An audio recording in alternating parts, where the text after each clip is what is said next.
વિદ્યાર્થી મિત્રો નમસ્કાર. દેવશ્ય ઇન્ટરનેશનલ સ્કૂલ જેના ઓનલાઈન ટીચિંગમાં આપણે એક પછી એક પાઠના ખૂબ જ સારી રીતે અભ્યાસ કરી રહ્યા છીએ, એના એક પછી એક ભાગોનો. અત્યારે આપણે ભૂગોળનું ચેપ્ટર 1 અને આપણા અભ્યાસક્રમનું ચેપ્ટર 13 ભારત સ્થાન, ભૂસ્તરીય રચના અને ભૂપૃષ્ઠ, એના 2 ભાગો ખૂબ સારી રીતે પૂર્ણ કરી ચૂક્યા છીએ. એના 3જા ભાગમાં કેટલાક મહત્વપૂર્ણ પ્રશ્નોની ચર્ચા કરવાની છે, પરંતુ એ પહેલાં આપણે એની જે બેઝિક જાણકારી મેળવી છે એને ભારતના નકશા દ્વારા સમજવાનો પ્રયત્ન કરીશું. મિત્રો, અત્યારે તમારી સામે જે પૃથ્વીનો ગોળો છે તેને સમજી ચૂક્યા છો તમે, પરંતુ એ ભારતના નકશા સાથે કેવી રીતે સેટ થાય છે એને પણ આપણે સમજવાની કોશિશ કરીશું. તમને ખ્યાલ છે કે અહીંયા વિષુવવૃત્ત છે, જે કેટલા ઉપર છે તો 0 અક્ષાંશ વૃત્ત ઉપર. અહીંયા કર્કવૃત્ત છે, કેટલા પર છે તો 23.30 ઉત્તર અક્ષાંશ વૃત્ત. અહીંયા મકર વૃત્ત છે, કેટલા પર છે તો 23.30 દક્ષિણ અક્ષાંશ વૃત્ત ઉપર. અહીંયા ઉત્તર ધ્રુવ વૃત્ત છે 66.1 અને અહીંયા દક્ષિણ ધ્રુવ વૃત્ત છે 66.1. આની ચર્ચા વારે વારે આપણે એટલા માટે કરીએ છીએ કારણ કે ભારતનું સ્થાન અહીંયા છે, બરાબર. તો આપણે એવી ચર્ચા કરી ચૂક્યા છીએ કે ભારત વિષુવવૃત્તથી સંપૂર્ણ ઉત્તરમાં છે, એટલે ભારત કયા ગોળાર્ધમાં આવે છે તો ભારત એ ઉત્તર ગોળાર્ધમાં આવે છે. ભારતની બરાબર મધ્યમાંથી શું પસાર થાય છે તો કર્કવૃત્ત, જે અહીંથી પસાર થાય છે. કયા કયા રાજ્યોમાંથી પસાર થાય છે તો મમ્મી પણ છે ગુજરાતી.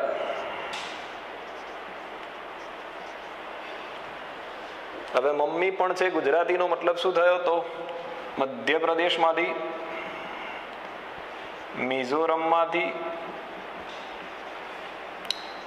પશ્ચિમ બંગાળમાંથી, છત્તીસગઢમાંથી, ગુજરાતમાંથી, ઝારખંડમાંથી,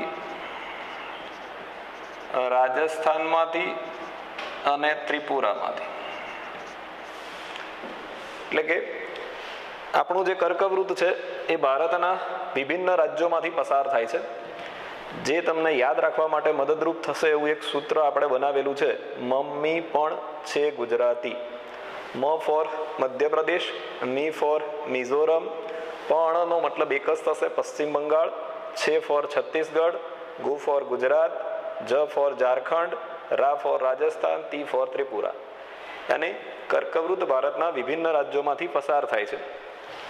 મિત્રો, જેવી રીતે વિષુવવૃત્ત એ તમે જોઈ શકો છો કે બરાબર મધ્યમાં છે, એટલે પૃથ્વીના 2 સરખા ભાગ કરે છે. એવી રીતે જે આ કર્કવૃત્ત છે એ ભારતના 2 સરખા ભાગ કરે છે. આપણે આને ભારતનો ઉત્તર ભાગ કહીએ છીએ અભ્યાસ માટે, અને આને ભારતનો દક્ષિણ ભાગ કહીએ છીએ.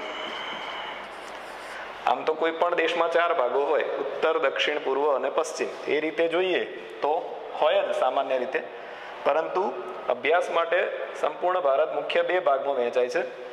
કઈ રીતે તો આપણે એ પણ ચર્ચા કરેલી કે અહીંયા 12 માસ સૂર્યના કિરણો કેવા પડે છે તો સીધા, એટલે આ જે લાઈન દોરી એ ઉષ્ણ કટિબંધમાં આવશે. ઉષ્ણ એટલે સૂર્યના કિરણો ત્યાં 12 માસ કેવા પડે છે તો ગરમ.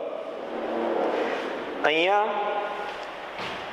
જે આ બ્લુ લાઈન તમને દેખાઈ રહી છે, આ બંને ભાગોમાં જે હું રાઈટ કરું છું એ બંને ભાગોમાં સૂર્યના કિરણો કેવા પડશે તો મીડિયમ પડશે, મધ્યમ પડશે. એટલે આ કટિબંધ કયું કટિબંધ કહેવાશે? સમશીતોષ્ણ કટિબંધ.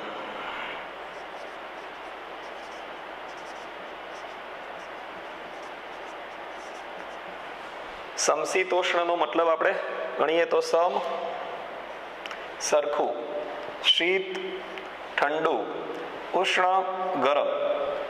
જ્યાં વધારે ઠંડી નથી પડતી કે વધારે ગરમી નથી પડતી. જો ભારત અહીંયા હોય તો ભારત કયા કટિબંધમાં આવે?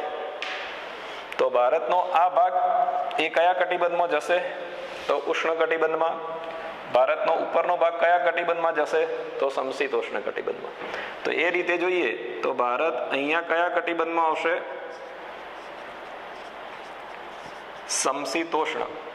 અને અહીંયા કયા કટિબંધમાં આવશે? તો ઉષ્ણ કટિબંધમાં. એટલે કે વિષુવવૃત્તની જેમ કર્કવૃત્ત એ ભારતના બે સરખા ભાગ કરે છે અને પરિણામે ભારત બે કટિબંધમાં વિભાજિત થાય છે. થોડીક માહિતી સાથે સાથે આપણે આપી દઈએ કે અહીંયા અને અહીંયા જ્યાં સૂર્યના કિરણો અતિશય ત્રાંસા પડે છે, એટલે આ જે કટિબંધ છે જે શીત કટિબંધ કહેવાય છે બંને દિશામાં. કારણ કે ત્યાં સૂર્યના કિરણો અતિશય ત્રાંસા પડે છે, જ્યાં બારે માસ મોટે ભાગે ઠંડી પડે છે. જો આપણે સાંભળ્યું હોય તો ધ્રુવ પ્રદેશો પર બારે માસ શું છવાયેલો રહે છે? તો બરફ છવાયેલો રહે છે. એનું કારણ શું એ કદાચ આપને ખબર પડી ગઈ હશે. કારણ કે જો સૂર્ય અહીંયા હોય તો આ વિસ્તારો સતત સૂર્યની સામે રહેશે. આ બંને ભાગો એ સૂર્યથી મીડિયમ સ્થિતિમાં હશે, જ્યારે આ ભાગ અને આ ભાગ હંમેશા સૂર્યથી અતિશય દૂર રહેશે. એટલે ત્યાં વાતાવરણ સતત ઠંડુ રહેશે મિત્રો. એટલે એ કટિબંધને શીત કટિબંધ કહેવાય છે. આપણે એ પણ ડિસ્કસ કરી હતી કે ભારત કયા બે અક્ષાંશ વૃત્ત વચ્ચે આવે છે.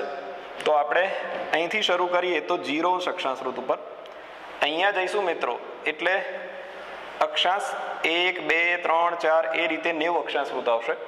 અને અહીંથી જઈશું તો પણ 90 અક્ષાંશ વૃત્ત આવશે. પણ બંનેમાં ફરક શું છે? તો અહીંથી જઈશું એટલે કયો શબ્દ લાગશે? ઉત્તર અક્ષાંશ વૃત્ત. કોઈ પણ દેશનું સ્થાન જો આ દિશામાં હશે, વિષુવવૃત્તથી ઉત્તરની દિશામાં હશે, તો લાગશે ઉત્તર અક્ષાંશ વૃત્ત. અને જો કોઈ દેશનું સ્થાન વિષુવવૃત્તથી દક્ષિણમાં હશે તો એના માટે શબ્દ કયો લાગશે? દક્ષિણ અક્ષાંશ વૃત્ત. ભારત વિષુવવૃત્તથી ઉત્તરમાં છે, એટલે અહીંયા આગળ વાત કરીએ તો ભારત કેટલા અક્ષાંશ વૃત્ત ઉપર આવશે? તો 8.4 ઉત્તર અક્ષાંશ વૃત્ત થી અહીંયા એટલે કે અહીંયા 37.6 ઉત્તર અક્ષાંશ વૃત્તની વચ્ચે આપણો દેશ આવશે મિત્રો. સમજી રહ્યા છો આપ? એવું હું માનું છું. અહીંથી 0 થી શરૂ થશે, ઉપર જઈશું એટલે કેટલી રેખાંશ વૃત્ત આવશે? તો 90. અહીંયા નીચે આવશું તો કેટલા રેખાંશ વૃત્ત આવશે? તો 90. અને વિષુવવૃત્ત અક્ષાંશ વૃત્ત કેટલા અક્ષાંશ વૃત્ત આવશે? તો 181. આડી રેખાને અક્ષાંશ કહેવાય છે. એટલે અહીંયા 1, અહીંયા 90 અને અહીંયા 90 આપણે જોઈ ગયા છે કે 181 અક્ષાંશ વૃત્ત છે. એ વચ્ચે ભારત ક્યાં છે? તો અહીંયા દક્ષિણમાં 8.4 ઉત્તર અક્ષાંશ વૃત્તથી ઉપર 37.6 ઉત્તર અક્ષાંશ વૃત્તની વચ્ચે આપણો દેશ આવેલો છે. હવે આપણે એવું પણ જોયું હતું કે જો જેવી રીતે વિષુવવૃત્તથી ભારત બે ગોળાર્ધમાં વહેંચાય છે, ઉત્તર અને દક્ષિણ ગોળાર્ધમાં, એવી રીતે જો ભારતને વિશ્વને બે ગોળાર્ધમાં વહેંચવામાં આવે આ રીતે, તો આ બાજુનો ભાગ પૂર્વ દિશામાં હોવાથી એને પૂર્વ ગોળાર્ધ કહેવાય, અને આ બાજુનો ભાગ પશ્ચિમ દિશામાં આવતો હોવાથી એને પશ્ચિમ ગોળાર્ધ કહેવાય. આપ જોઈ શકો છો કે ભારત કયા ગોળાર્ધમાં આવશે? તો પૂર્વ ગોળાર્ધમાં. તો પૂર્વ ગોળાર્ધમાં જે ઊભી રેખાઓ છે એને રેખાંશ કહેવાય છે મિત્રો. અને એ દ્રષ્ટિએ જોઈએ તો ભારત અહીંથી અહીંયા કયા બે રેખાંશ વૃત્ત વચ્ચે છે? એટલે કે અહીંથી અહીંયા આ ભારતનું સ્થાન થશે. તો ભારત અહીંયા 68.7 પૂર્વ રેખાંશ વૃત્તથી અહીંયા 97.25 પૂર્વ રેખાંશ વૃત્તની વચ્ચે આવે. આ ભારતનું સ્થાન છે મિત્રો. એકદમ 2 માર્કનો સરળ સવાલ પૂછાય ક્યારેક કે ભારતના નકશામાં ભારત કયા અક્ષાંશ અથવા રેખાંશ વૃત્ત વચ્ચે આવેલો છે? તો આપણે આ 4 મહત્વના જે આંકડાઓ છે યાદ રાખવાના છે.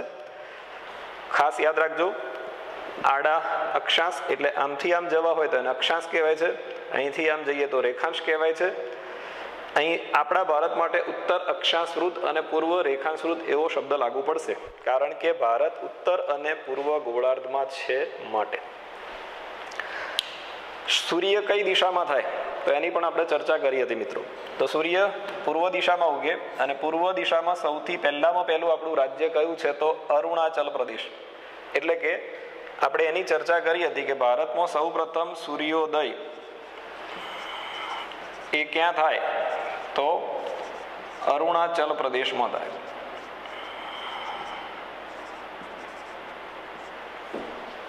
કેમ થાય એનું સિમ્પલ રીઝન છે, આપ સમજી શકો છો કે આ બાજુથી જ્યારે સૂર્યની દિશાની શરૂઆત થશે ત્યારે આપણી પહેલી બોર્ડર હશે અરુણાચલ પ્રદેશ. સૂર્યના કિરણને અહીંયા ગુજરાત સુધી પહોંચતા જે સમય લાગે છે એ લગભગ 2 કલાકનો છે. અને માટે આપણે એક સારા પ્રશ્નની ચર્ચા કરી હતી, એક સારા મુખ્ય મુદ્દાની ચર્ચા કરી હતી, પ્રમાણ સમય.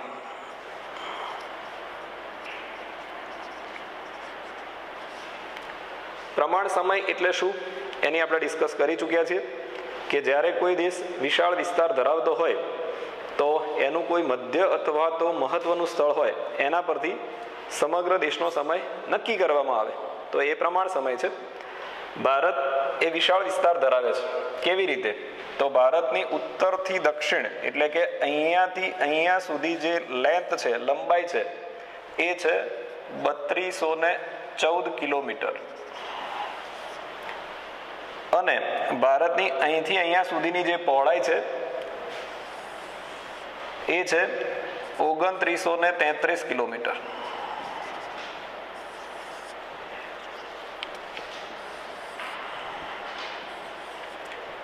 (3214) એ લંબાઈ છે આપણી અને 2933 કિલોમીટર એ આપણી પહોળાઈ છે. એટલે સૂર્યના કિરણને અરુણાચલ પ્રદેશથી ગુજરાતના પશ્ચિમ ભાગ સુધી પહોંચવામાં 2 કલાકનો સમય લાગે છે. બહુ મોટો તફાવત કહેવાય. આ તફાવતથી આપણા દેશની જે સમયની વ્યવસ્થા છે એ થોડી અસ્તવ્યસ્ત થઈ જતી હોય છે, થઈ શકે છે.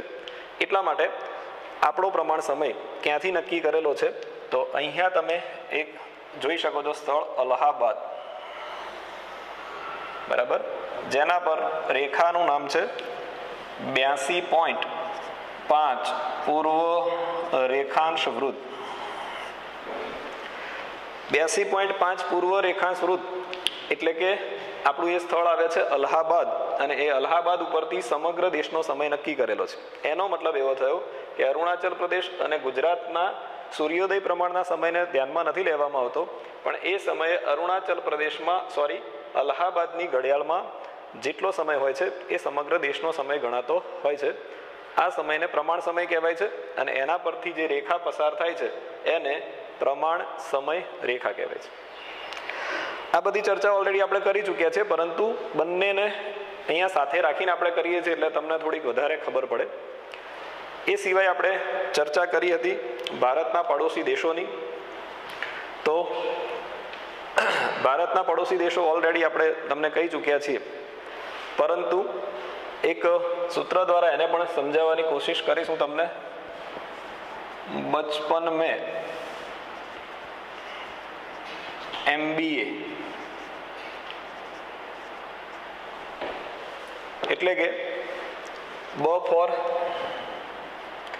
બાંગ્લાદેશ, ચ ફોર ચીન, પ ફોર પાકિસ્તાન, નેપાળ, અહીંયા મ્યાનમાર, બાંગ્લાદેશ,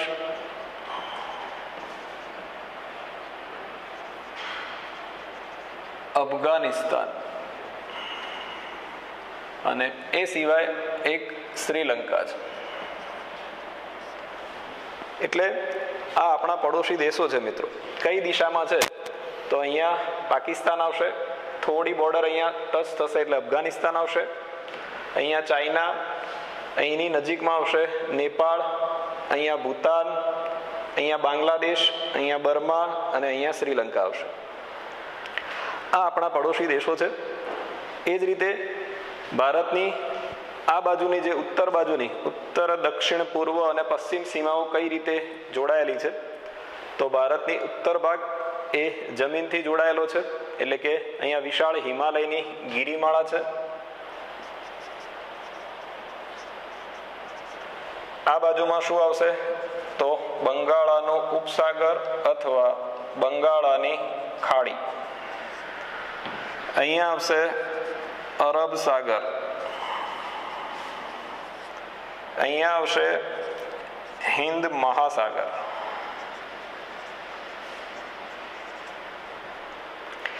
એક અઘરો પ્રશ્ન બહુ ઓછા વિદ્યાર્થીઓને વિકલ્પમાં યાદ રહેતો હોય છે કે ભારત અને શ્રીલંકા એ શેનાથી અલગ પડે છે, એવું આપણા બુકમાં આપેલું છે મિત્રો.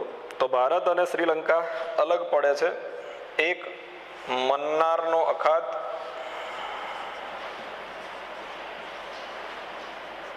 અને બીજું છે પાલ્કની સામુદ્ર ધુની. આ બહુ ઓછા વિદ્યાર્થીઓને યાદ રહેતું હોય છે. મન્નારનો અખાત એટલે મન્નારની ખાડી અહીંયા આવશે અને પાલ્કની સામુદ્ર ધુની. સામુદ્ર ધુનીનો મતલબ શું થાય તો જ્યારે બે મોટા સાગરો હોય એની વચ્ચે જમીન વિસ્તારની વચ્ચે જ્યારે સમુદ્રની સાંકડી પટ્ટી આવતી હોય છે તો એને સામુદ્ર ધુની કહેવાય છે. અને આ સામુદ્ર ધુનીથી ભારત અને શ્રીલંકા બંને એકબીજાથી અલગ પડે છે. આ સિવાય આપણે અન્ય ડિસ્કસ કરેલી જે આમાં જરૂર નથી એવી કે ભારતનો વિસ્તારમાં 7મો ક્રમ આવે છે અને વસ્તીમાં બીજો ક્રમ આવે છે. વિશ્વમાં લગભગ 2.42% જેટલો વિસ્તાર ભારત ધરાવે છે અને એની લગભગ 16% જેટલી વસ્તીનો વસવાટ આપણા ભારતમાં છે.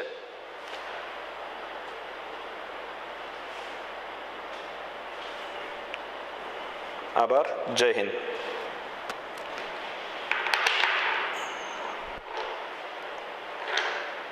कितना मिनट हुआ?